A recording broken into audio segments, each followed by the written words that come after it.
আসসালামু আলাইকুম। আপনারা সবাই কেমন আছেন? আশা করি আলহামদুলিল্লাহ ভালো আছেন। আমিও ভালো আছি, সুস্থ আছি। রাত্রে থেকে ভিডিওটা শুরু করলাম।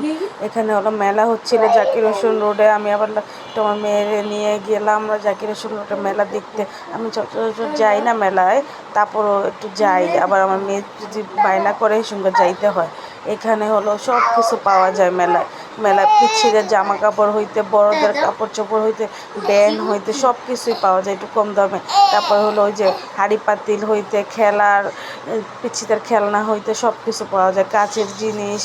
তারপরে হলো ওই যে চুড়ি মুড়ি সবই পাওয়া যায়, হাঁড়ি পাতিল পাওয়া যায়। এখানে এখানে ফুলদানি পাওয়া যায়। এই যে ফুলদানি বিক্রি করতেছিল, ফুলদানিটি অনেক সুন্দর সুন্দর। আমার কাছে তো অনেক ফুলদানি অনেক ভালো লাগতেছে। তারপরে বাসায় এসে দেখি আমার শ্বশুর আনছে দুপুরবেলা, আমার হাজব্যান্ড আনছে রাত্রে। দোকান থেকে আসার সময় হাজব্যান্ড নিয়ে আসছে। এখানে আমড়ি অনেক সুন্দর লাগতেছিল আর কালারফুল আমড়ি। এখানে হলো আইসে আবার নুডলস রান্না করলাম ছেলের জন্য, মেয়ের জন্য, আমার হাজব্যান্ডের জন্য রান্না করছি। রাইখা দিছি রান্না করে, যেমন রাত্রে আইসা খাইতে পারে নুডলসটা। সে তো নুডলস অনেক পছন্দ করে। পছন্দ মানে অনেকই পছন্দ করে আমার হাজব্যান্ড নুডলস আর পাস্তা। এখানে সকালবেলা হলো রুম সুন্দর করে গুছাই নিয়েছিলাম।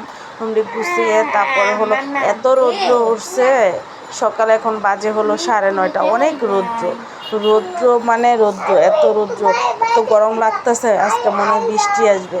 তারপরে হলো এই যে কি সুন্দর আবহাওয়া, আর এত গরম বাইরে, প্রচুর গরম বাইরে।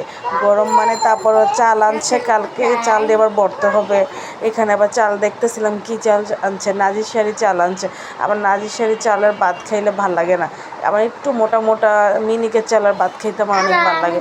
সব চাল দিয়ে আমি সুন্দর করে একে একে বয়ে নিলাম। বয়ে আবার মাছ বাছছি, সে কড়াইয়ের ভিতরেই আজকে মাছ রান্না করব, বটবটি দিয়ে ট্যাংরা মাছ রান্না করব। এখানে হলো মাছ বাইজা রাখছিলাম, আর গ্যাস নাই গা, তো তাই কড়াইতেই মাছ বাছছি। তারপরে হলো এই মাছের তেল দিচ্ছিল, এটার ভিতরে একটু তেল দিয়ে তারপরে পেঁয়াজ দিয়ে দিলাম, আদা রসুন বাটা দিয়ে দিলাম। আজকে ফার্স্ট টাইম আমি বটবটি দিয়ে মাছ রান্না করছি, অনেক মজা হয়েছে মাশাআল্লাহ দিলে।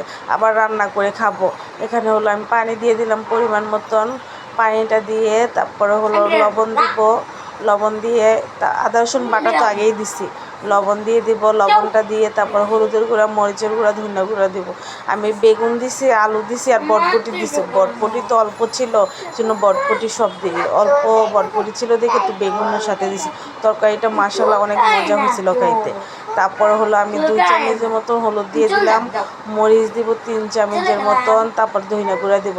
কষাইয়ে তারপরে হলো তরকারিটা দিয়ে দেবো। আমার বটবটি এমনও ভাল লাগে, আমি বটবটি ভর্তা বানিয়ে খাই। আপনারা কোন কোন এলাকায় ভর্তা খান বটবটি? আমার তো সিদ্ধ করে তারপরে হলো মরিচ, হলুদ, মরিচ, শুকনো মরিচ দিয়ে তারপর বাটায় পিসা ভর্তা খেতে অনেক ভালো লাগে। বটবটি ভর্তা আমি বউয়া ভাত বানিয়েছিলাম 2 দিন আগে, বটবটি ভর্তা বানিয়েছিলাম। আমার তো অনেক পছন্দ বটবটি ভাজির থেকে, বটবটি ভর্তাটা অনেক পছন্দ আমার। এখানে সুন্দর করে যে বটবটি আর এই আলু কাইটা রাখছিলাম, আর বেগুন কাইটা সুন্দর করে আমি ধুয়ে রাখছিলাম।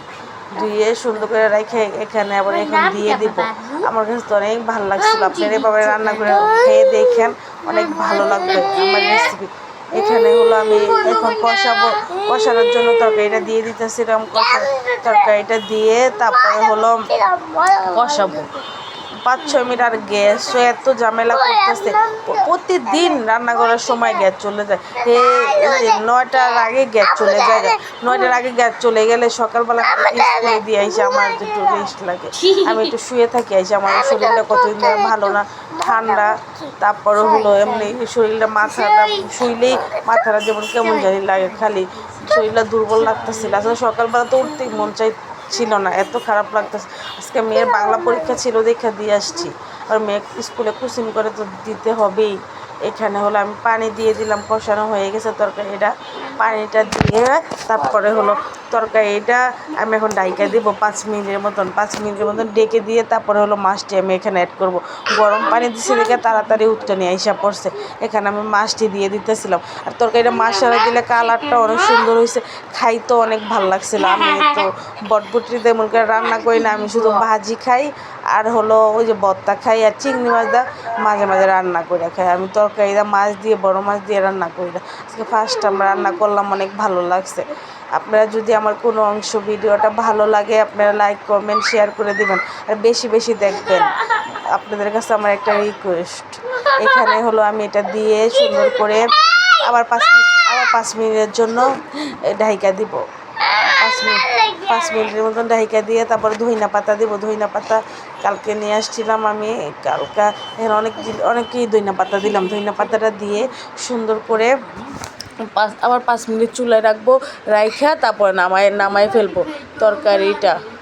এখানে তরকারিটা কালারটাও দেখছেন কি মাশাআল্লাহ অনেক সুন্দর লাগতেছিল তরকারিটার কালারটা। আমার তো অনেক ভালো লাগছিল তরকারিটা খাইতে। আমি খাওয়ার পরে আমি তো পরে বয়ে দিচ্ছি, খাওয়ানোর পরে অনেক ভালো লাগছিল আমার তরকারিটা। তারপরে এখন এই লোক গোসল করবো, নামাজ পড়বো, তারপরে মেয়েকে স্কুল থেকে আনতে যাব। রান্না বান্না শেষ।